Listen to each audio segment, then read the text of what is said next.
Bukankah dikatakan oleh Hasan Al-Basri, istaghfiru minal asdiqa'il mu'minin. Kata Hasan Al-Basri, perbanyaklah oleh kalian sahabat yang baik, fa innalau syafa'atan yaumal qiyamah, karena mereka bisa saja memberikan syafaat pertolongan bantuan kepada Anda. Tuh. Apa juga yang disampaikan oleh Imam Asy-Syafi'i. Imam Syafi'i berkata, inna ahlal jannati idza dakhalul jannah, apabila penduduk surga sudah masuk surga semuanya, maka sahabat yang baik akan bertanya kepada Allah, ya Rabb, mana sahabatku yang dulu melakukan kebaikan ini dan itu ya Rabb. Ya Rabb, mana sahabatku dulu yang menyuruh berbuat baik A, B, C dan seterusnya. Apa kata Allah? Idhabu ilan nar, pergi cari ke neraka. Wa adkhil man kana fi qalbihi mithqal habatin minal iman. Masukkan sahabatmu itu ke dalam surga sepanjang di dalam dirinya ada iman, walaupun seberat biji sawi. Maka dikatakan pula dalam kitab Samanuna lin najati minan nar, karangan Muhammad Hasan, ada 80 cara agar terhindar dari siksa api neraka. Di antaranya apa?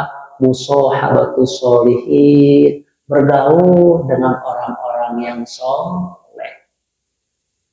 Sebab kalau pintar saja tidak cukup. Loba jelema pintar mah, tapi belum tentu benar.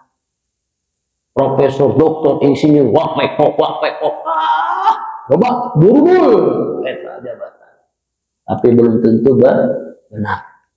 Maka salah satu yang kita butuhkan adalah waladun soleh, anak yang soleh, anak yang benar, bukan anak yang pintar.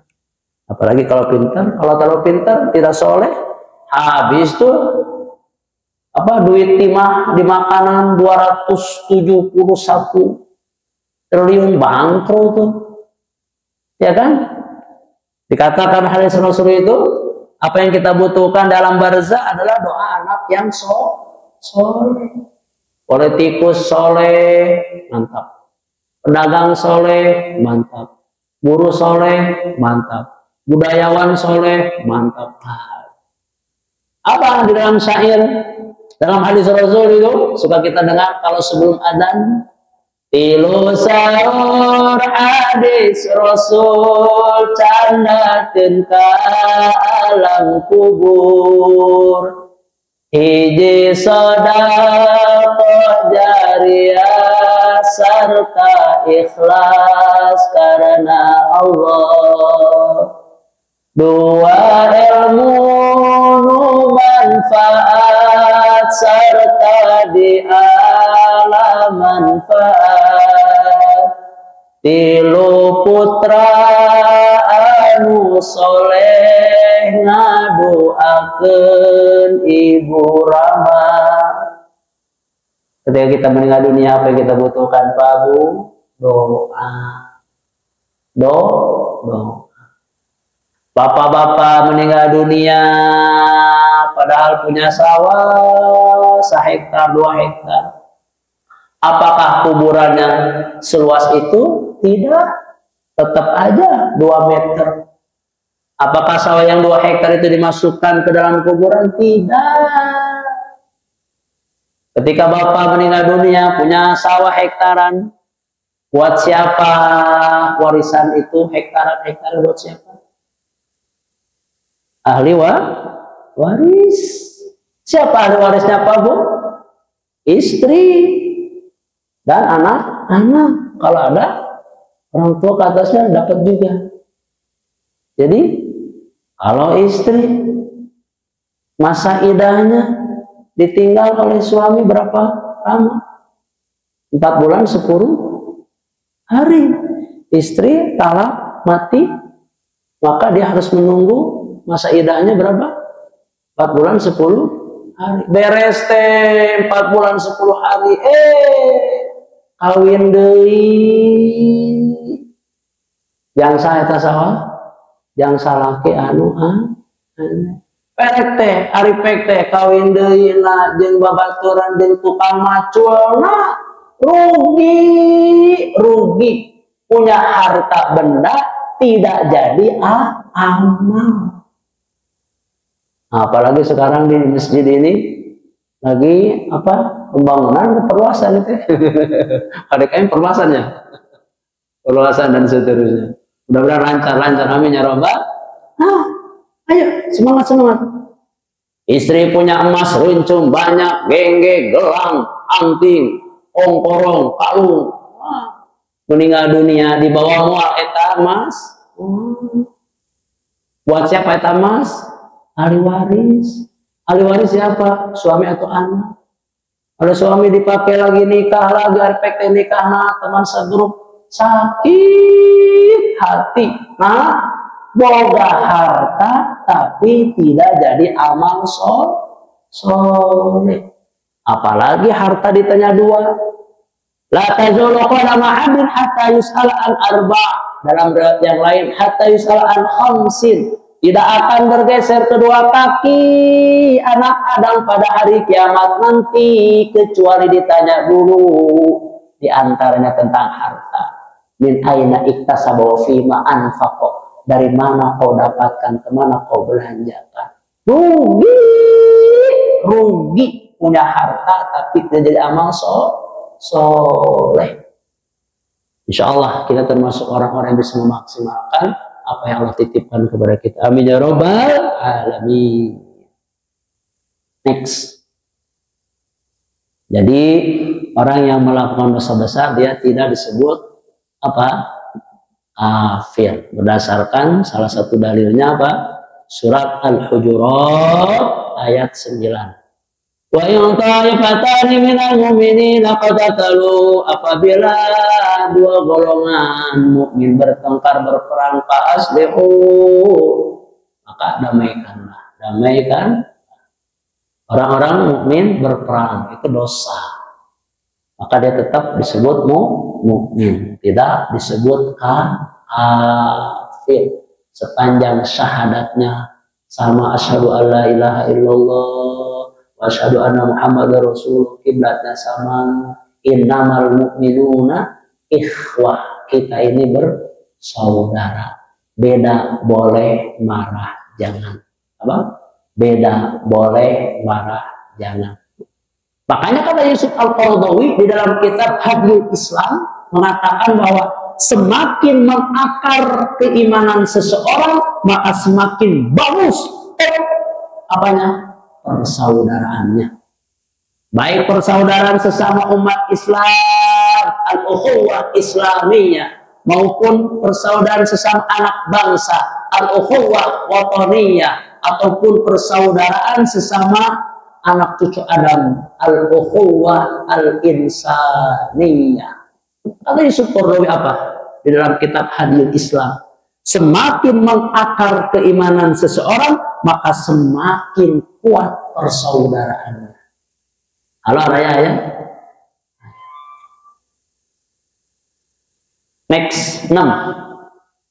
Ibrahim. Majelis merupakan tempat berkumpulnya orang-orang untuk membicarakan suatu urusan. Umumnya majelis menjadi ajang untuk mengobrol satu dengan yang lainnya. Hendaklah orang ketiga tidak boleh ikut nimbrung, dalam pembicaraan dua orang yang memang tidak menyertakannya, kecuali kalau bersifat umum seperti pengajian gini, datang, udah bukan rahasia, gitu kan? Menjaga rahasia antara dua orang merupakan amanah. Nah, mereka lagi ngobrol, itu yang harus dijaga amanah di antara mereka. Maka kalau mereka melihat kita, kita tanya lah yang lagi ngobrol, berarti lagi rahasia. Apabila seseorang berkata kepada orang lain dengan satu pembicaraan, kemudian dia menoleh, ingat itu adalah amanah. Jangan sampai engkau berkhianat. Sudah tinggalkan. Jangan ikut Nimbrung. Jangan depan dua ngobrol, tidak ngobrol. Udah tahu kita jangan.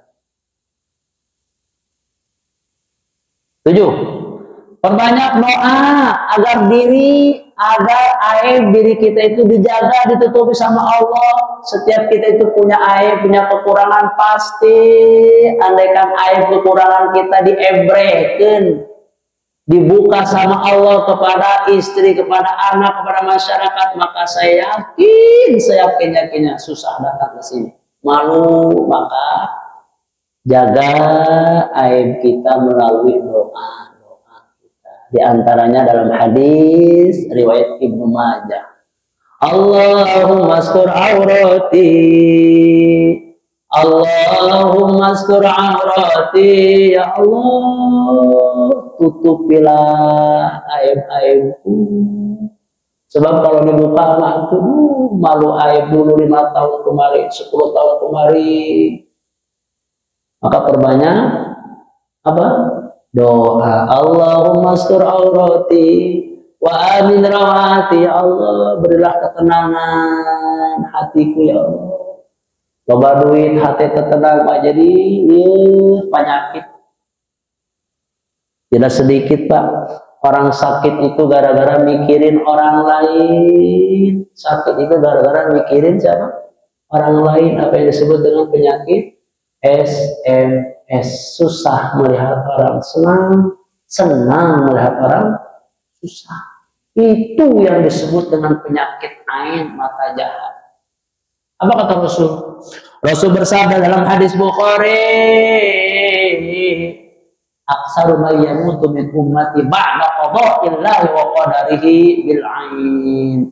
Kebanyakan yang meninggal dunia dari umatku setelah qada dan qadar Allah bil ain, karena pengaruh ain mata jahat. Mata jahat. Maka tutup dengan doa wa amirati wa fadhi min bani yadaya wa min qalbi wa yamini, ya Allah, jaga diri aku dari bahaya yang datangnya dari depan, dari belakang, dari kanan kiri. Jaga. Boleh saja kita naik kendaraan pelan-pelan, dok pelan, perasaan di kiri, tiba-tiba disuruh oleh apa? Munding kerbau. Karena lagi Idul Adha. Jaga, perbanyak doa. Begitu Pak kita naikkan kendaraan dan seterusnya. Hadis riwayat Ibnu Majah.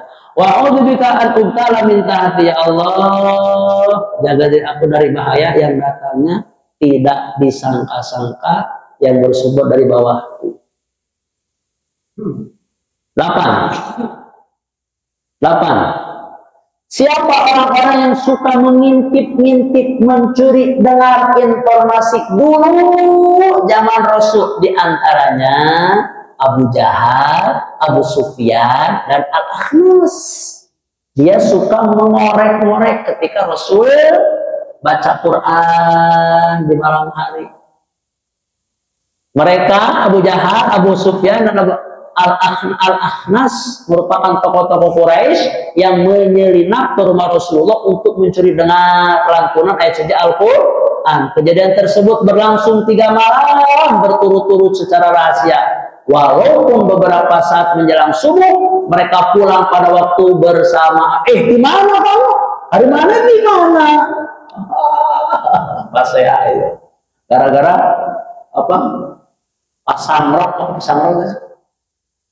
bertemu bapak pasang tak disengaja, gitu kan, memergoki satu sama lain di tengah jalan. Tentunya sama-sama terkejut dan saling menyalahkan, kamu ngapain di sana? Tapi pada akhirnya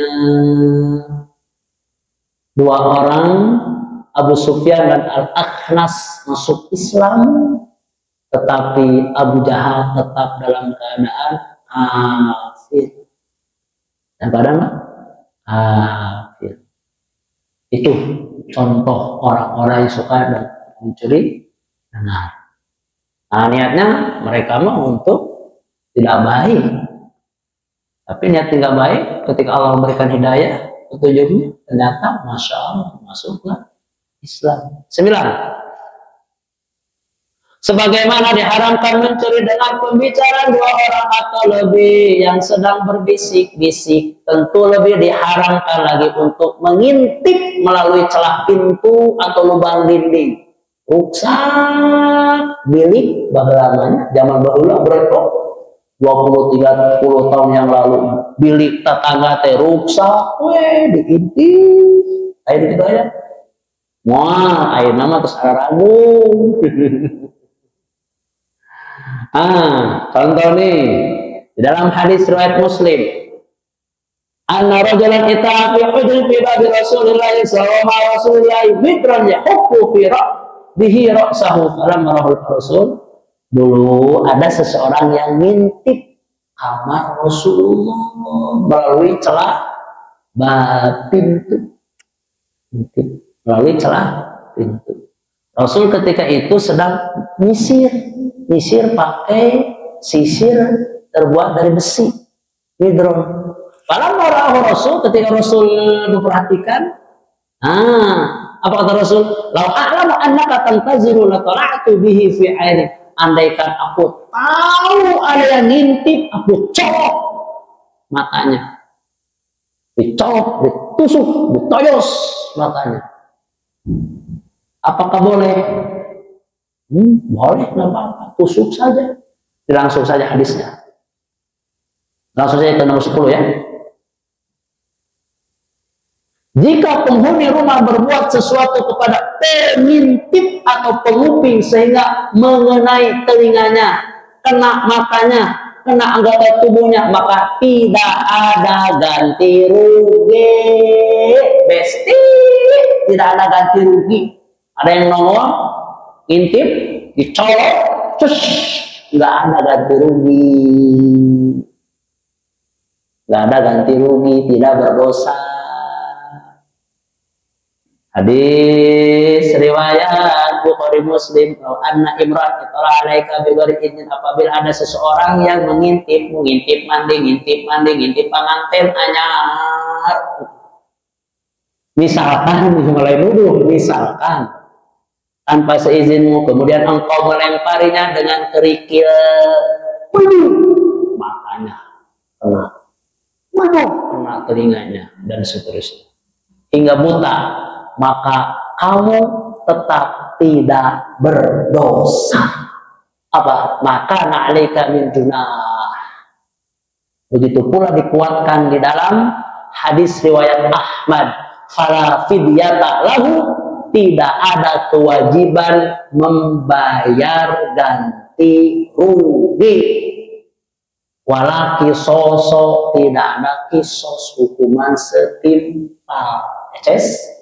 Tidak halal ayah di dunia, apalagi nanti di akhirat. Maka jaga dari kita agar tidak mudah mengintip, mencuri dengan, kecuali kalau membuat mereka tenang, ya silahkan.